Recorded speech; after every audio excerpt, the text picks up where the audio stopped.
Welcome to Cyprus News by FinancialMirror.tv. Cyprus and Greece are headed into a tough and uncertain summer in a low-growth environment, according to the CEO of Cyprus's second-largest lender, Marfin Popular Bank, explaining why the group is not in a position to issue a guidance or profit forecast for the rest of the year.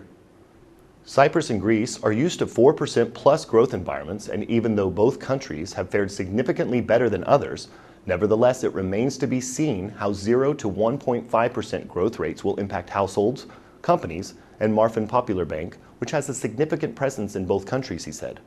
Referring to the board decision to relocate its base from Cyprus to Greece, the CEO said that there is no turning back and more details will be revealed by Group Vice Chairman Andreas Venopoulos when he testifies before the House Finance Committee on June 11th.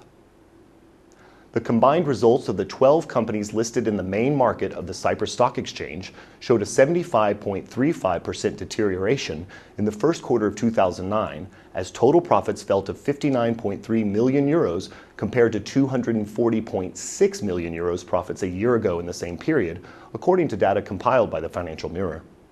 The profit decline is significantly higher than the 27% deterioration witnessed last year, when 2008 profits of the 12 main market companies fell to 938 million euros from 1.2 billion euros a year earlier.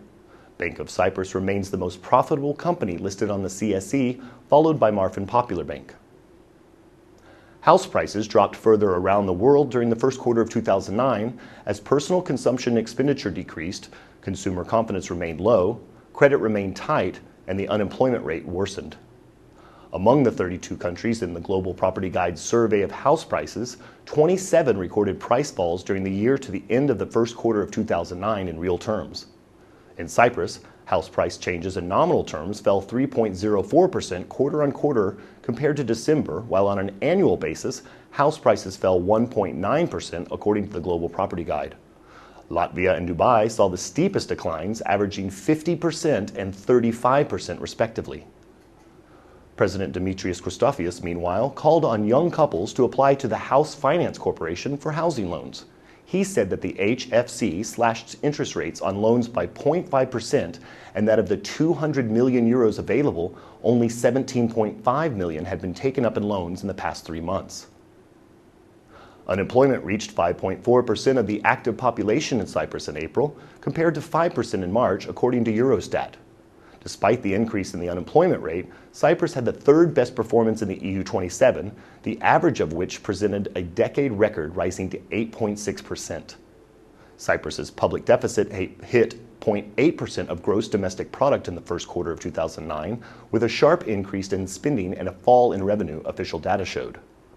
In money terms, state coffers were running a 137.7 million euro cash deficit in the first 3 months of 2009, compared to a 90 million surplus, representing a 0.5% of GDP in the first quarter of 2008.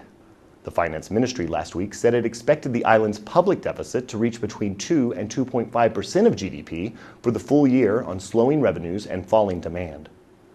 Total loans given by Cyprus banks in April increased by 26% year-on-year to 55.97 billion euros, according to the Central Bank of Cyprus. Total deposits, meanwhile, reached 57.96 billion euros, up by 4.5% year-on-year. Deposits from the rest of the world residents, in particular Russians, fell 22.83% to 15.62 billion euros. The capital's central Eleftheria Square should be ready by early 2012, just in time for the events of the year that will see Nicosia hosting the EU presidency and a number of political summits and cultural celebrations. Nearly 100 roads in Nicosia will get new pavements, new drainage, and a fresh layer of asphalt in a 32 million euro project that will see work starting in March 2010. Work will get underway at 2 or 3 locations simultaneously to ensure that the project is not delayed. Once this project is completed, the Nicosia municipality plans to embark on a second wave of pavement building that is expected to see improvement works on 80 more roads in the capital. Cyprus has become a founding member of the Mediterranean and Black Sea Technology Platform for Maritime and Marine Research Innovation and Training through the participation of the Cyprus Shipping Chamber and a representative of the Department of Merchant Shipping. The aim is to help create a technology platform for Cyprus to promote the Chamber's strength on maritime expertise, best practice, and know-how, and to help steer discussions and development projects that will benefit Cyprus shipping and the Chamber's members. Thanks for watching FinancialMirror.tv.